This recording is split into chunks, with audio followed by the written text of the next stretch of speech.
All right, guys. You guys want to blow up your back? Saw I blow my back up. You want a mass building back workout? Try this. You want bulging lats? You want Tyrannosaurus traps? You guys want lats like Dorian Yates with half the work and half fucking genetics? You want to figure out how to not work hard, get big? You want this is the shortcut channel.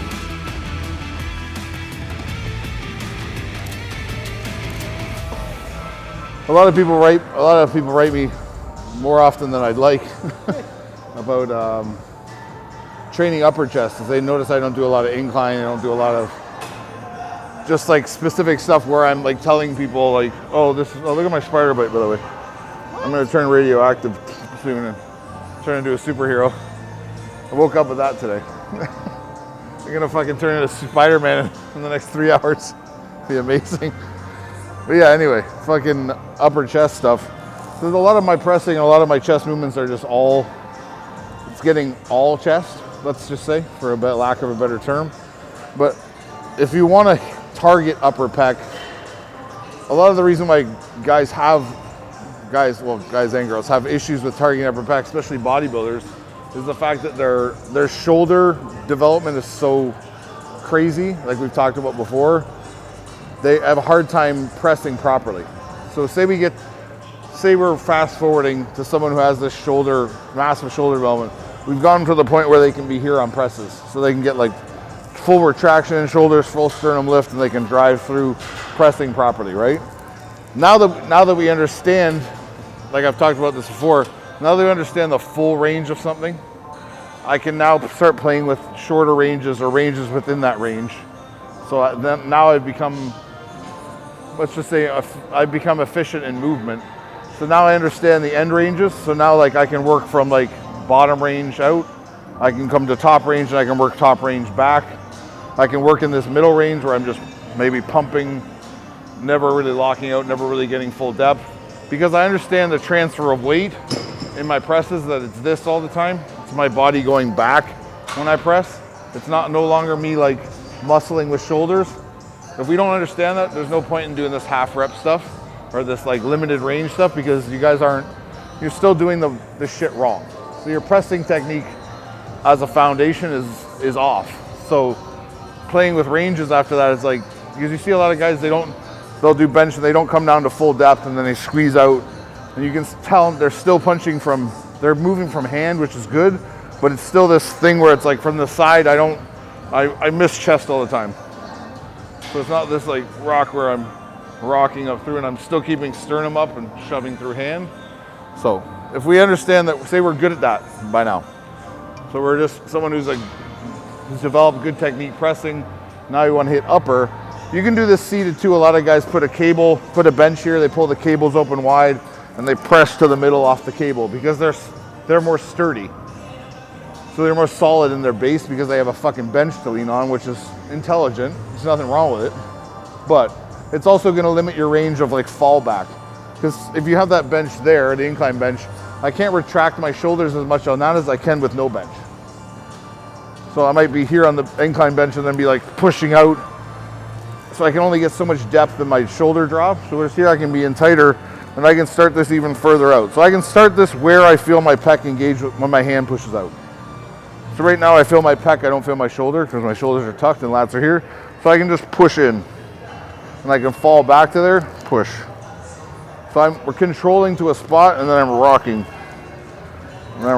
So I'm overextending more than I want to, than I would say on a normal press where I would want to press push back there.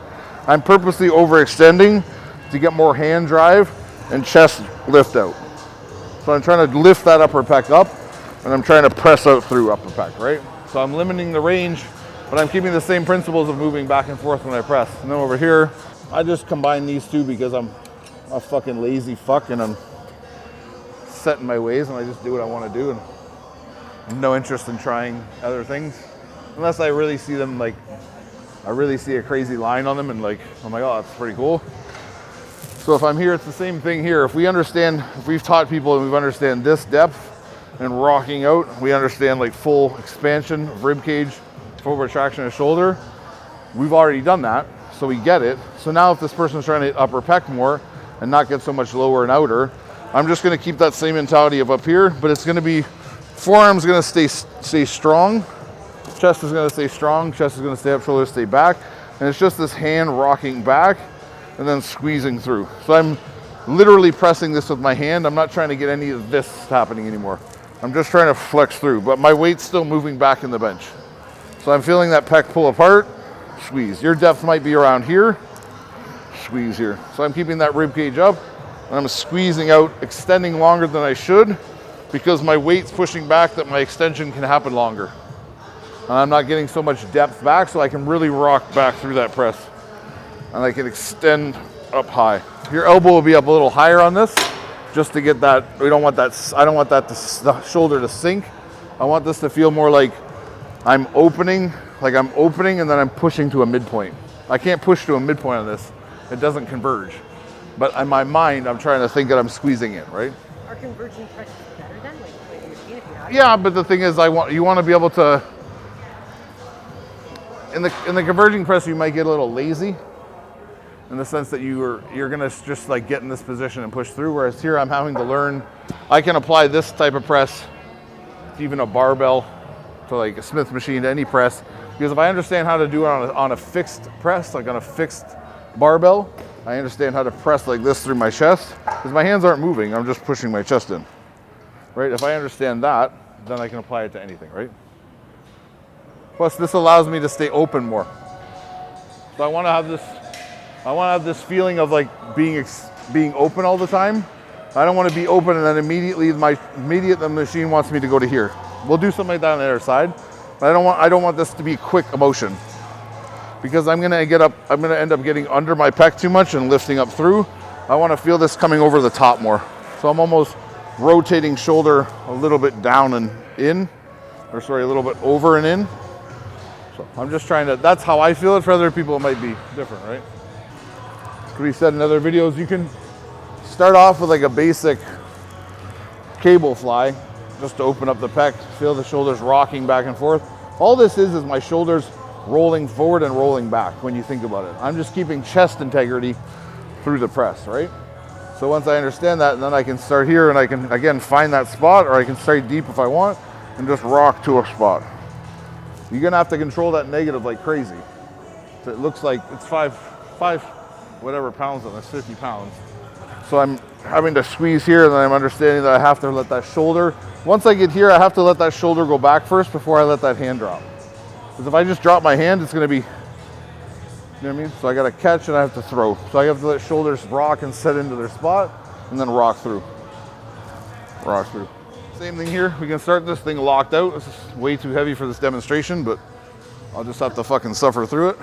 I'm a fucking baby. So if I lock up here like we've been taught, chest up high, I understand full depth like we've understood. So I understand this falling in and this rocking out fully. Now I can cut that range if I want, and I can keep that elbow kind of framed open, and I can catch that chest and I can just rock up high. Again, it's this overextension and this hard rocking back. So I'm just rocking up through, imagining that if I could press and roll if the elbow's coming back like this, imagining in my mind if I could do this, that's what I'm doing. I can't, because the fucking handle is fixed. But I can still torque my hand through the handle and create this lifting up of pec. So if I'm up here and then I push out and I rock up pec into my throat, that's what I want. I don't care about like how high I'm pressing.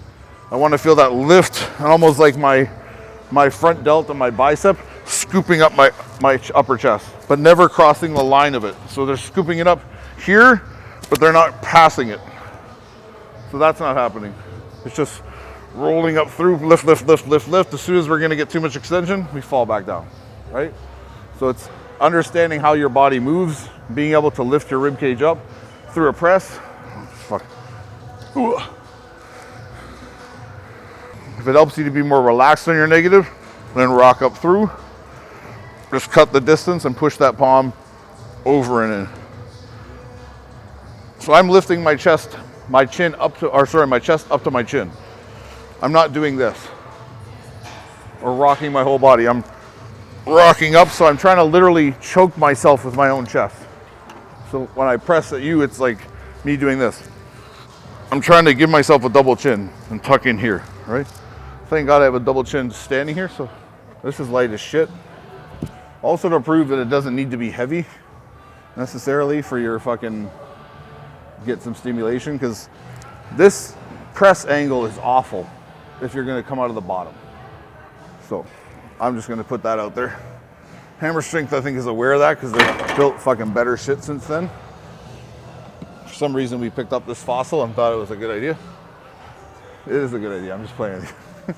But so if I start here and I'm tucked down, shoulders down, elbows tucked down, and my hands are flat, I'm tucked into lat right now. So even if I let go of this, I'm still stuck here. It's like I'm making stop signs in the mirror. You know what I mean? So I'm right, just get back from me. So I'm right here. So when I go to lift up, it's not this.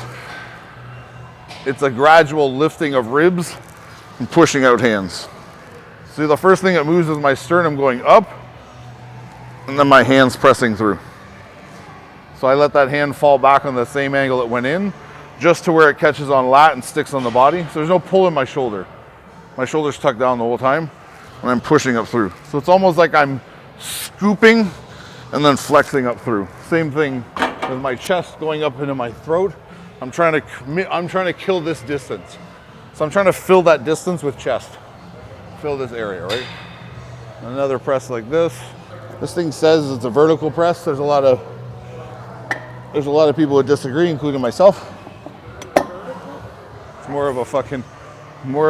guess it's vertical because it's upright. It's not horizontal laying down, but it's a decline press. This motherfucker's going right down there. Yeah, so if I take that same idea here, so we understood, like we've done this before, we rock up through things and we push. If we understand that full depth and we can rock out of it, we can now start at lengthened, shoulders tucked down, elbows tucked in, but still tension on them. I can come to about halfway till I feel that pull in my shoulder, and I can roll over. So it's a control of hand, lock into lat, press. So as soon as I'm here, I'm getting up.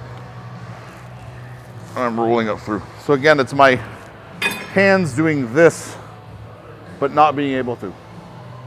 So I'm torquing through that palm, pushing down, almost lifting myself up to the ceiling and squeezing upper pec together, right?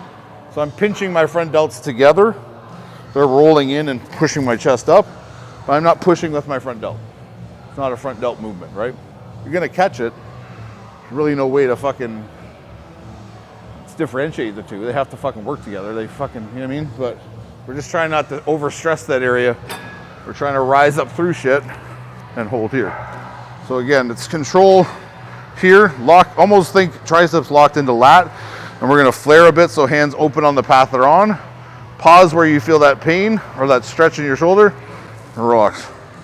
As soon as I start to feel any type of tug in my front delt, I'm up through. So I'm trying to, drive biceps into pecs, scoop pec up. You do these type of movements, the weights not be like astronomical or anything impressive, but the thing is, like we said before, your heavy ass pressing and all your fucking bullshit you've been doing has gotten you a chest that has no upper chest.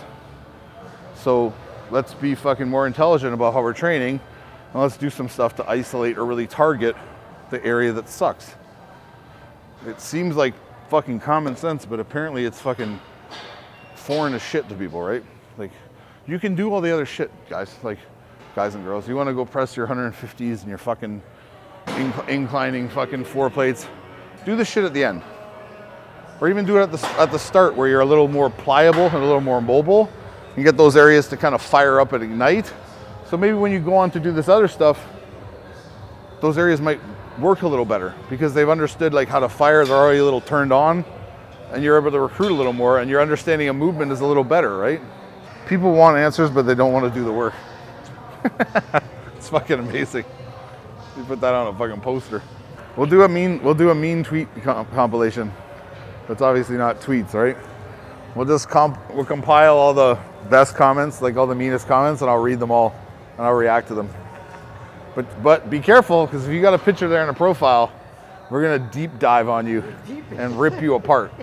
It's just understanding too, when I get to this point, it's this understanding of controlling and then rocking. So if I control this point, I'm slow, and I'm boom, off. So I'm not coming here and then going, do you know what I mean? It's that little like, that little, at the fullness of your depth, that little, that literally will make all the difference in the world for people who press. Understanding that there's this like almost this elastic region where it's like I came to where I can't handle it, and then I kind of unlock and fire. Like, if you can master that, your pressing is going to be light years better than everyone else's. So on this too, we can do this understanding full range, now understanding half. So like we said, if we understand that part where you drop to a certain point and then rock off, catch, throw, basically, that catch and throw can come sooner as opposed to like how we normally do it. So if I'm out here, I'm catching depth and then throwing out. Throwing. Now I'm going to understand that I can be here and I can catch about here. Rock. Rock. So I'm grabbing chest sooner, still rocking back just as hard. So throwing chest up in the throat, rocking, right? So we're going to get more pec, upper pec, and whatever the fuck you want to call it in there. And then you're going to be like, oh, I got an upper pec now. I got an upper chest. Every brand out there is like, it's like everyone has, like, even I do with my own, like, we all have like these sayings, right? But it's like, or these like mottos or little kind of, whatever you want to call it. But it's like, you gotta look at the person behind it who's actually saying it, right? Like, the dude behind this is cool as shit. Talk to him regularly. You guys can go look up Greatness Only and find out who that is. So I'm not telling you all your information in life. And so like other people too, like reach out to me and want to send me clothes. Like I don't take clothes from everybody, because sometimes you can tell the fucking goof wanting to send you clothes is just that. You're just a goof. Like fucking some like a Spartan helmet or something. It's like, what does that have to do with me? I'm not a Spartan. I got a fake hip, man. It's like, it's just like a mentality of like how to think and how to act and how to conduct yourself. Like you're not a fucking slime ball. You're not like, you have integrity about you, right?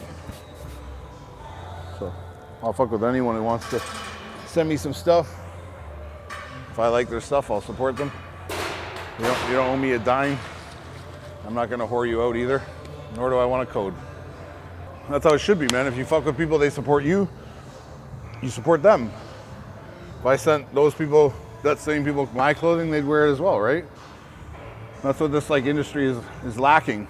There's a lot of frauds and fucking complete idiots who have like convinced people in this industry they're something to talk about, or they know what they're doing, or they are a certain way.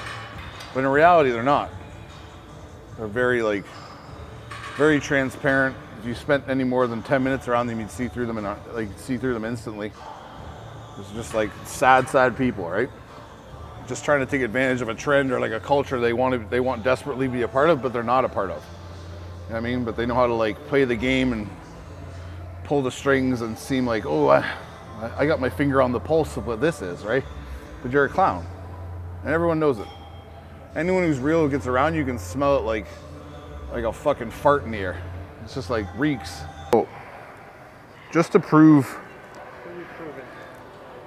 to like influencers out there, I guess you could say, or people in the fitness industry, you might have a following, just to show you like how little you're actually researched, or how little people actually give a fuck about you outside of your ability to influence people or like have a following. Like I got a fucking email this morning to our business account. This is from right there. Collaboration opportunity with Planet Fitness Home Fitness app. Planet Fitness. Like, do you guys have any fucking clue who you're writing? They wouldn't let you in the door. Like, do you have any clue who you're writing? You don't. But some other influencer who's like trying to get on or whatever, who has followers, wants to like get sponsorships. You're gonna be like, oh, they looked into me. They don't, because if they did, they wouldn't fucking write me. So be weary of that, right? Like, you guys don't jump at not every opportunity in this industry and not every opportunity in life is a good opportunity. Just because it's an opportunity does not mean it's good. And it does not mean that those people give a fuck about you or they care about you at all. All they see is that people follow you and they want those people to follow them. It's all it is. It's nothing to do with them giving a shit about you as an individual. caring about the message that you're portraying, anything to do with that. And that's no more evident than that email right there. Like, why the fuck would I be a part of a Planet Fitness app or anything to do with that stupid fucking gym? Like, it's unbelievable. So anyway, be wary of that, people, and understand your worth.